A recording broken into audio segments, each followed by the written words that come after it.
Vendo você lá no Instagram, achei muito interessante, pedi pro Edu chamar você, mas vamos lá em sua infância, que é a minha pergunta principal. Como foi a sua infância? A gente já estava conversando aqui, foi bem interessante, é diferente da maioria das pessoas, então conta aí pra gente como foi a tua infância. Apesar dessa cara nipônica, na verdade sou brasileiro, meu pai já nasceu aqui em 1913, a minha mãe veio do Japão com mais ou menos 7 anos, e eles se encontraram, casaram. E o mais interessante, a minha mãe teve 16 filhos.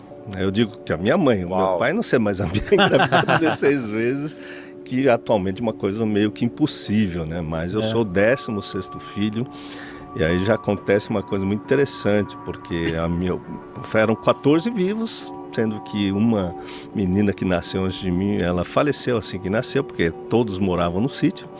E quando eu nasci, minha mãe disse que eu cabia numa caixa de sapato. Ou seja, era uma coisa minúscula, menos de 2 quilos, e eu tive que ficar 1 mês na incubadora, né? Então, na isolete, enfim, e aí isso teve algumas consequências. Então, nasci prematuro, de 7 para 8 meses, graças a Deus. O meu pai, na verdade, levou a minha mãe para um hospital e eu acabei nascendo dentro do hospital. Mas eu passei uma infância assim, muito interessante, porque eu tinha muito déficit de atenção, eu tive dificuldade de aprendizagem, né? E aí você estava falando, aconteceu alguma coisa de diferente na sua família, né, que te influenciou nessa parte espiritual da minha vida? Na verdade, claro, minhas irmãs eram todas católicas, a minha mãe se batizou na igreja católica, então ela tinha o nome de Haruko, mas se batizou como Dona Aparecida, assim ela foi conhecida. E o meu pai, na verdade, na época, ele estudava muito, ele era autodidata, então é uma coisa muito interessante, porque ele não frequentou a escola, ele aprendeu a ler sozinho, lia muito bem, falava de política, e ao mesmo tempo lia muitos livros do Chico Xavier. Então tinha uma coleção de livros do Chico Xavier lá e eu não entendia absolutamente nada. Aí vem a primeira história, talvez, com a paranormalidade, né? Porque, imagina, as minhas irmãs católicas naquela época, e minha irmã continua católica, né? E quando meu pai faleceu, na verdade, o pessoal foi lá dar um destino naqueles livros, né? Por incrível que pareça, tem uma história aí que eu sei, que tacaram fogo no monte do livro. E é interessante que o Evangelho, segundo o Espiritismo, não foi queimado. Né? Então, eu não participei dessa história, mas a minha irmã falou, nossa, é uma coisa incrível, né? Que foi tacar fogo nos livros, porque eram católicos. E meu pai, eu acho que era espírita, porque era simpatizante do Chico Xavier. Mas, de qualquer forma, eu não sofri nenhuma influência espiritual, até porque ninguém colocou nada. A não ser que eu cresci dentro, né? Fiz o catecismo, fui batizado na igreja católica, enfim, e a gente não conhecia essa parte espiritual, né?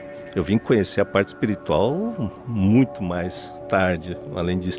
Mas o que me chama a atenção é que eu, na minha infância, isso eu quero dizer para as pessoas, para não perder a esperança. Eu tinha déficit de atenção, dificuldade de aprendizagem, então eu não conseguia entender as matérias, tinha muita dificuldade de aprender português, inglês, matemática, para você ter uma ideia.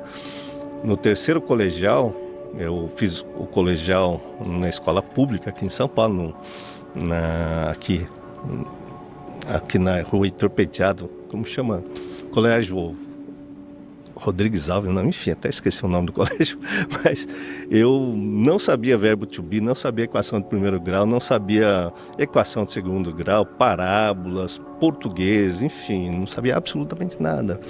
Mas, de repente, eu fui fazer o cursinho, a minha mente abriu, puff, e por incrível que pareça, eu consegui aprender tudo em 1 ano de cursinho, que eu fiz no Objetivo, depois fiz 1 ano no Ângulo, e de repente eu entrei na USP, que naquela época só tinha 92 faculdades de medicina, hoje deve ter passado de 400.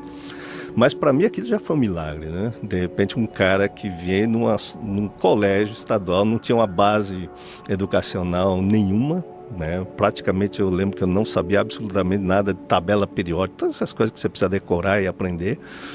E de repente eu entro na melhor faculdade de medicina do país, né? Então isso, retrospectivamente, eu falei, cara, tinha alguma coisa na minha vida, né? essa alguma coisa na minha vida foi se concretizando ao longo da minha história. Então, de repente, eu entrei na faculdade de medicina e, por incrível que pareça, quando eu entrei, eu me senti o cara mais burro do planeta. Por quê? Uma coisa é você aprender a matéria do primeiro grau, segundo grau, enfim, ensino médio. Chega na faculdade, aquele negócio que a gente chama de ciclo de Krebs, que é um palavrão, mas no cursinho era uma coisa pequena, na aula de bioquímica se tornou uma coisa gigantesca. Aquilo não entrava na minha cabeça. Então, fui estudar fisiologia, neurofisiologia. Cara, parece que estava falando grego. Sabe a dificuldade de prestar atenção? Sim. Então, claro, na época nem fiz o diagnóstico, mas o esforço de aprendizagem era muito grande, né? Mas, por incrível que pareça, dentro dessa trajetória de história, assim, uma coisa meio... não é uma coisa normal, né? Por incrível que pareça, quando eu cheguei no 6º ano de faculdade, a gente tem que prestar uma prova para residência médica. Naquela época, os melhores, até hoje, os melhores vão prestar o Hospital das Clínicas como residência de aperfeiçoamento depois da faculdade. Por incrível que pareça, eu passei em 5º lugar na prova de conhecimentos gerais e optei por fazer cirurgia e acabei passando em 2º lugar com esse cérebro. Aí eu falei assim, uau, parece que eu fiquei inteligente. Então, assim, é uma trajetória um pouco inusitada, né? Eu sei que eu atendo muita gente hoje, tá trabalhando com saúde mental, muitas crianças que chegam aí na 5ª série, particularmente, e não conseguem aprender. Aí eles começam a ter problemas de relacionamento, devido ao déficit de atenção, devido à dificuldade de aprendizagem. Muitos pais, e aí eles cobram, a cobrança intensa, essas crianças acabam espanando, né? E muitas dessas crianças chegam aí 14, 15 anos, que é importante as pessoas saberem, elas vão acabar usando droga, substância, porque a tensão é tamanha, isso aumenta a grande quantidade. Isso está acontecendo, você falou que tem tem muitas pessoas ouvindo ali na Europa. Eu atendo muita gente da Europa que vem para cá, porque tem pessoas com déficit de atenção, que nem eu tinha, de repente eles não conseguem produzir, e lá tem país que a droga é liberada. Aí o que acontece? A tensão psíquica, a cobrança da sociedade, hoje você vê gente de 14, 15 anos usando maconha para dar uma relaxada, né? Sabendo que eu já atendi gente que entrou em surto psicótico por conta do uso de substância. Então, assim, é claro, você vai pegar, grande parte das pessoas não tem, mas muita gente vem procurar saúde mental porque fez uso de substância e aí teve um surto psicótico. Então, assim, como você vai lidar com isso? Então, no meu caso, na verdade, eu tive uma trajetória, e essa trajetória eu vejo como um milagre na minha vida, né? Então, se eu for contar situações de como eu fui passar nessa prova de residência, depois eu fiz a especialização. Aí vem a grande, talvez a parte mais paranormal da minha história, né, que vocês estão pedindo para contar. Foi exatamente quando eu estava na residência, então passei na residência, estava lá. Em 93, eu estava lá com a minha filha com 2 meses de idade. Aí eu comecei a ouvir vozes, comecei a ver gente morta, comecei a ouvir umas histórias que para mim é muito paranormal. Por quê? E isso tá cheio em hospitais, né? Antes de começar a falar, o que tem de... Quando o médico, quando a enfermeira são mais sensitivos, são mais abertos às outras dimensões, nossa, o que as pessoas percebem... Porque o hospital é um local de tratamento, é um local de gente que falece, é um local onde a vida e a morte estão sempre em constantes interações. Horas alguns se salvam, horas outros não. Então, é realmente um local assim muito forte. Por isso que muitos médicos e enfermeiros até agradecem por serem casca grossa. Não sentir muita coisa, porque isso mantém até certo ponto a sanidade da pessoa se ela não tem mais estrutura para isso, né? Tive uma experiência que você que estava falando da mediunidade, eu tive uma experiência tão forte que tudo que eu ouvia na minha cabeça era bem premonitório, assim, bem, vamos lá, profético, vamos falar assim. Então, o que eu, por exemplo, estava lá, eu estava vendo aqui atrás tem uma chapa, né? Aqui, ó. Sim, tem alguma chapa. Aqui é a chapa do que tá do lado errado. Aqui, ó, tem uma chapa aqui, ó. Tá vendo? Quem tá assistindo ali, isso é uma chapa comum do tórax, do cérebro, das mãos, e é preto e branco. Sim. Né? E, claro, tem também do abdômen que não tem aqui. Mas para quem estava lá, eu, fazendo cirurgia do aparelho digestivo, que tem no currículo, e eu fui passar visita com o professor da época, lá no Hospital do Mandaki, que eu fazia estágio. E eu passei visita, eu era o residente de 4º ano que ajudava os residentes de 2º ano que estavam lá a operar, fazer a operação. Então eu era como um tutor, supervisor. Aí eu passei visita a um paciente grave que estava no pronto-socorro, cujo paciente ia operar no dia seguinte. E eu olhei essa chapa preto e branco. Ficou colorida? Não, estava colorido não. Onde está vendo um negócio preto, eu vi falar, aqui tem uma pedra. E tem uma pedra na vesícula e a pedra está fora da vesícula. Que é um borrão, né? E na verdade só eu vi aquilo. Tinha? Não, naquela chapa não. No paciente? Não. Então, a questão é que no dia seguinte eu fui operar esse paciente. E a pedra quando eu fiz o exame intraoperatório, que é botar um contraste, ele fica branco, né? É igual você, fica mais realçado com o contraste. Onde é preto, fica branco. Pois bem, aquela chapa do dia seguinte, eu tinha visto a pedra que estava, mas estava dentro do paciente, cujo exame foi feito no dia seguinte. Eu olhei assim e falei, cara, isso aqui eu vi ontem no raio-x que não tinha contraste. Aí, se eu for contar, muitas experiências nesse sentido aconteceram exatamente no ano de 1993, 94. Aquilo mudou profundamente a minha vida. Pra você ter uma ideia, eu fiz minha especialização em cirurgia geral, que foi 2 anos, depois fiz 2 anos de cirurgia do aparelho digestivo no Hospital das Clínicas, e fui trabalhar junto com o professor Pinotti, que foi muito famoso, operou o Tancredo Neves e tal. E, assim, nessa trajetória, em 93, eu tive essa abertura espiritual na minha cabeça. Então, para um cara que ia fazer cirurgia, estava vivendo especialidade, me preparando para ser cirurgião. E, claro, naquela época eu já estava intenso, enfim. No fim, fiquei no grupo de cirurgia, né, de 93 até 2000, fiquei no Hospital das Clínicas, onde eu produzi muito trabalho científico lá. Mas, por incrível que pareça, a minha cabeça fez assim, deu uma expandida. Aquele cara que tinha um déficit de atenção, parece que deu uma clareada.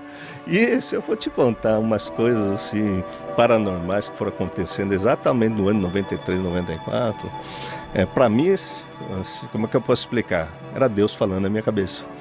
Cada um tem uma experiência com Deus, né? Assim como Moisés conversou lá com a sarça ardente, Balaão conversou com a mula.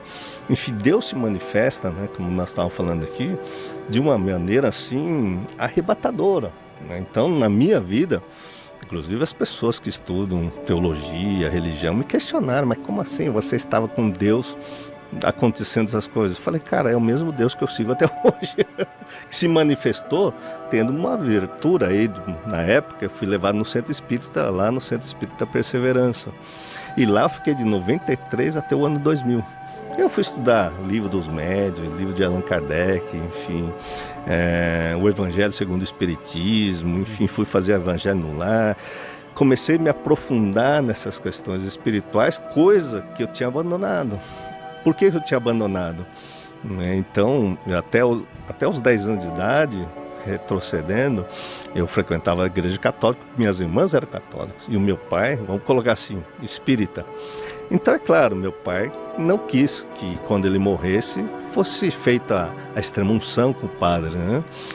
E quando eu estava lá com 10 anos, passando bem em frente da igreja, que é perto do cemitério, eu perguntei para minha irmã por que o padre, né, da época, não ia fazer a reza, ou enfim, rezar a missa do meu pai, que tinha falecido. E eu, como frequentador da igreja, falei, isso é uma tradição. A minha irmã falou, olha, é porque o papai ou o padre não se gostam, não se pegam ainda. Cara, eu tinha 10 anos. Se eu te contar que daquele dia eu me revoltei contra Deus, por incrível que pareça, e eu parei de ir para a igreja, nunca mais quis saber da igreja, entrei na adolescência dizendo, eu sou ateu, graças a Deus, passei a adolescência, 15 anos, para você ter uma ideia, eu ia para o carnaval, eu ia para um monte de lugar, aí conhecia aí os amigos que bebiam, né, cerveja, pinga. Eu costumo dizer assim, com 15 anos, o meu pai morreu bebendo álcool. Então, eu comecei a beber álcool e com 15 anos estava lá bebendo um garrafão de pinga no final de semana. Caramba. Nossa. É claro, eu sou psicanalista, né? Então, para quem conhece um pouco de psicanálise, a gente vive de identificação. Nessa busca espiritual de Deus, no fundo, eu me transformei no meu pai aos 15 anos. Então eu comecei a beber igual ele, e bebia, entrei na faculdade, os primeiros anos meus amigos lá faziam para a festa do centro acadêmico, então vamos lá tomar cerveja, vamos lá. Cara, eu passei ali os primeiros anos da faculdade vivendo assim uma vida do meu pai. Por incrível que pareça, tendo esse comportamento, né, meio de beber em demasia, enfim. É claro, quando eu tive essa experiência em 93, aquilo tudo mudou. Porque eu comecei a ver, ouvir vozes, mas vozes muito assertivas. Até recentemente estava contando aí para os colegas que fizeram a faculdade, a residência junto comigo, que também tiveram uma experiência com Deus, e aquilo mudou a vida dessas pessoas. Aliás, semana passada, fui conversar com um amigo meu. Eu falei, cara, na época eu estava fazendo residência, Deus se manifestou na minha cabeça, tipo, eu ouvi uma voz me chamando, Pedro. Eu olhar para trás e falei, cara, quem está me chamando? Só que eu ouvi o timbre da voz, o tom de voz, e falei, cara, é uma paciente do leito 42. Agora olha só o que é o viés religioso.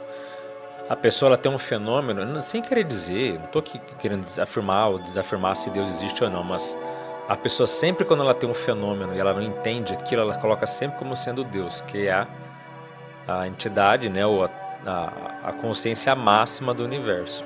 Quando na verdade pode ser justamente ali um amparador, alguém fora do corpo, ou mesmo um parente falecido que está ali ajudando ele. Mas ouvir uma voz na cabeça, não, é Deus. Não, eu ouvi não sei quem, não, é Deus.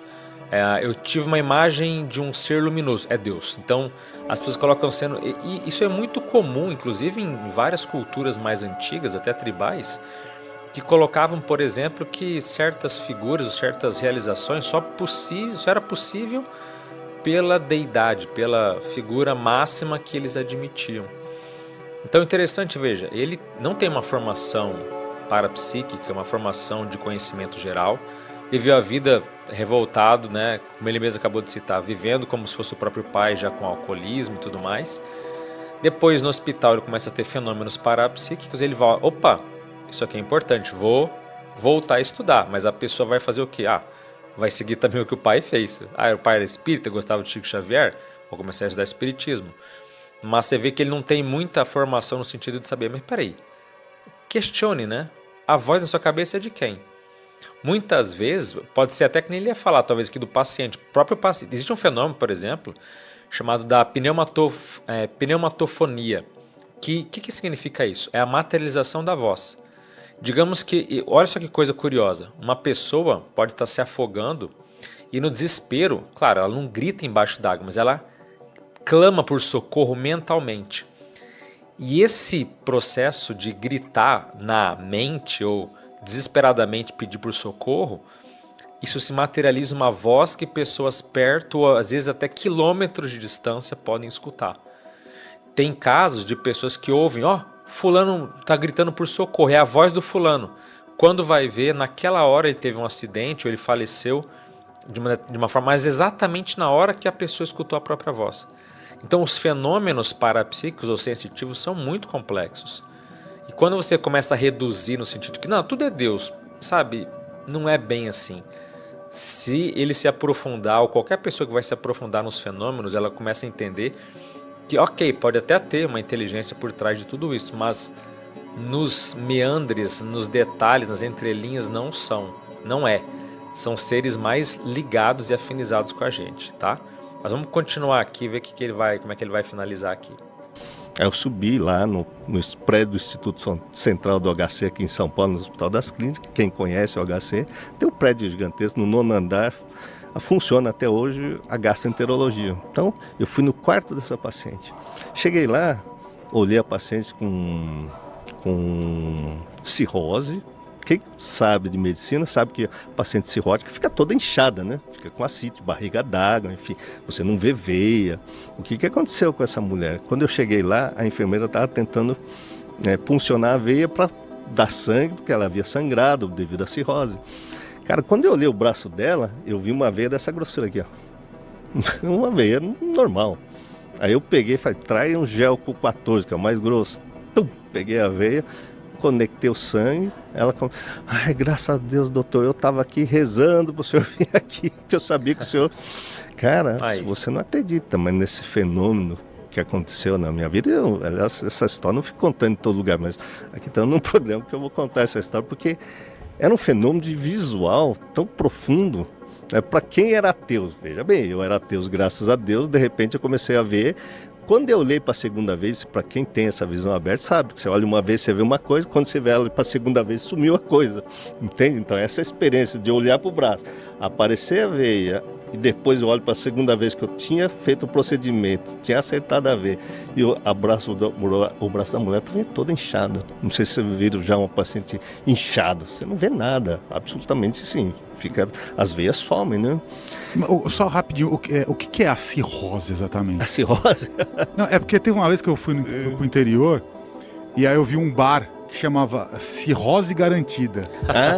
Olha que piada maldita. Cara, isso aí é... Deve ser uma coisa, deve ser algo terrível, assim, né? Então, a cirrose, em geral, no Brasil, a maior causa de cirrose é hepatite, porque existe uma inflamação no fígado, ou seja, o fígado detona, destrói as células do fígado, né? Uma das causas é a hepatite B, a hepatite C, que é muito frequente, e no Brasil tem muito causa de cirrose alcoólica. Por causa disso que o nome do bar era Cirrose Garantida. Cirrose Garantida.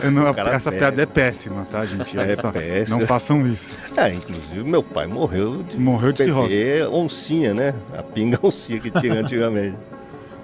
Então, é uma doença que geralmente pode não só da bebida, mas vai destruir o fígado, né? Tem outros motivos. Tem, ela em 6 anos, estatisticamente, não sei se mudou isso, mas na época que eu dava aula, enfim, com 6 anos bebendo bebida alcoólica diariamente, ele pode morrer de pancreatite. Inclusive, eu falei para você que com 15 anos eu comecei a beber. Eu entrei no primeiro ano da faculdade, tinha um amigo meu, da minha turma, que continuou bebendo e a gente bebia. Eu parei de beber, graças a Deus. Só que quando chegou no primeiro ano, depois que a gente se formou, ele morreu de pancreatite alcoólica. Caramba! Então, 6 anos bebendo, estatisticamente você pode destruir o pâncreas. 12 anos você pode destruir o fígado, que é o tempo do fígado aguentar, porque ele vai aguentando, tem uma reserva hepática muito grande de células. E se você insistir, você evolui para cirrose. E o álcool tem um grande problema também, né? Apesar de não ser o objetivo desse programa, já que você perguntou, que é interessante, porque o álcool causa demência alcoólica. Eu trabalhei 5 anos tratando alcoolista. Aliás, talvez eu tenha ido para o CAPS Álcool e Droga, que é o lugar onde, aqui no Brasil, a gente tem um lugar público que se trata, né? Tende a tratar o alcoolismo. 70% das pessoas que frequentavam o CAPS era devido ao uso abusivo de álcool, né? E eu vi muito demência alcoólica. Então, assim, você vê as complicações nesse lugar, né? Complicação da maconha, complicação do álcool, enfim, vai dar complicação, né? Mas é que a diferença é que o álcool, ele é romantizado pela nossa cultura popular. Você sempre vê lá uma coisa super elegante, ou um homem num bar tomando um drink e fumando um cigarro. É tão estiloso. Né? É uma coisa do homem corajoso que toma um cowboy, né? Que é aquela coisa. Ou então as músicas de sertanejo no Brasil, todas elas envolvem álcool. Beber para esquecer, né? O que é a principal bizarrice. Então, assim, é até legal o seu depoimento que eu falo aqui. Às vezes o pessoal acha que eu sou muito extremo com relação ao álcool. Álcool é uma desgraça. Destrói a vida de quem bebe e de todos em volta que supostamente a pessoa ama. Então, álcool não existe, beba com moderação. Não, é só uma cervejinha no final do dia com meus amigos. Não existe. É uma desgraça, é uma fuga da vida, é uma fuga da realidade. Você vai estar se matando, vai estar matando as pessoas em volta de você. Ele está contando aqui um caso de que ele perdeu um pai de cirrose, como é que é? Cirrose alcoólica. Cirrose alcoólica hepática, pancreatítica. Pancreatite pâncreas é um órgão, fígado é outro órgão. A cirrose é a destruição do fígado. E pancreatite pancreatite é quando você destrói o pâncreas. Uhum. Então ele vai destruindo. O álcool destrói o pâncreas e o fígado. O álcool destrói o pâncreas. E a mente. O espírito junto. Nossa, se eu te mostrar uma ressonância magnética do cérebro... Mas parabéns, Ali, seu posicionamento é fantástico. Palmas de pé para você pelo que você falou. Concordo totalmente. Existe uma atrofia do lobo frontal. E a atrofia do lobo frontal acontece uma coisa terrível. A pessoa fica com demência alcoólica. Quer dizer, ele perde a capacidade cognitiva, de raciocínio, de lembrar das coisas. Então, o alcoólatra chega na demência alcoólica, o que acontece? Ele simplesmente fala, não, eu sei que o álcool faz mal pro meu fígado, pro meu pâncreas, eu sei que estou brigando com a minha esposa por causa do álcool. Ele sabe, mas ele não tem freio, porque o lobo frontal é o racional, que é o tema da palestra de hoje aqui da entrevista, que é como a gente conhece Deus através do nosso cérebro. Então o álcool, aliás, substância química, é um passo para a influência espiritual negativa, já que você está falando, porque altera a nossa forma de pensar. Então qualquer um que altera a nossa forma de pensar, qualquer droga que altera o pensamento, com certeza você vai fazer conexões com alguma coisa aí que pode ser que não seja benéfico. Olha, muito feliz a palavra do Ale. Inclusive falando de fenômenos parapsíquicos, justamente o álcool ele promove o quê? O chamado fenômeno do assédio extrafísico, ou seja, obsessão espiritual, o encosto astral, o espírito doente que influencia negativamente na tua vida. E isso as experiências fora do corpo mostram, e mostram assim com detalhes. Então, não menospreze, não ache que álcool é uma besteira, ou que... É muito legal ele ter comentado isso, porque a pessoa fala que ela quer evoluir, mas ela está no álcool.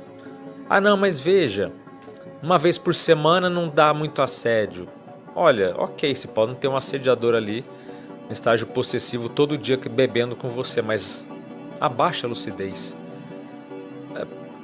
Abre brechas para que possa acontecer situações negativas. Enfim, eu também sou contrário. Para mim é uma droga mesmo, tem que ser tratado. É uma droga, ela é lícita, mas para mim é igual a todas as outras.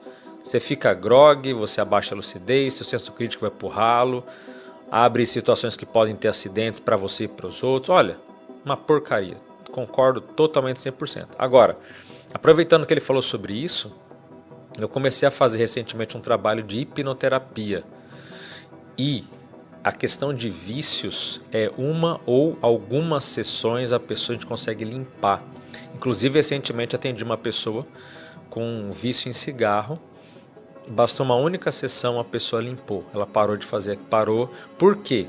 Porque na hipnose clínica, a gente vai até a causa, aonde aconteceu o primeiro gatilho, onde disparou aquela situação, aquele comportamento. A gente vai na causa emocional, volta, regride, mas pelas técnicas a gente consegue limpar aquele processo ali, e depois a pessoa volta. Quando ela voltar do transe hipnótico, aquilo simplesmente não vai mais fazer efeito porque ela perdeu a conexão.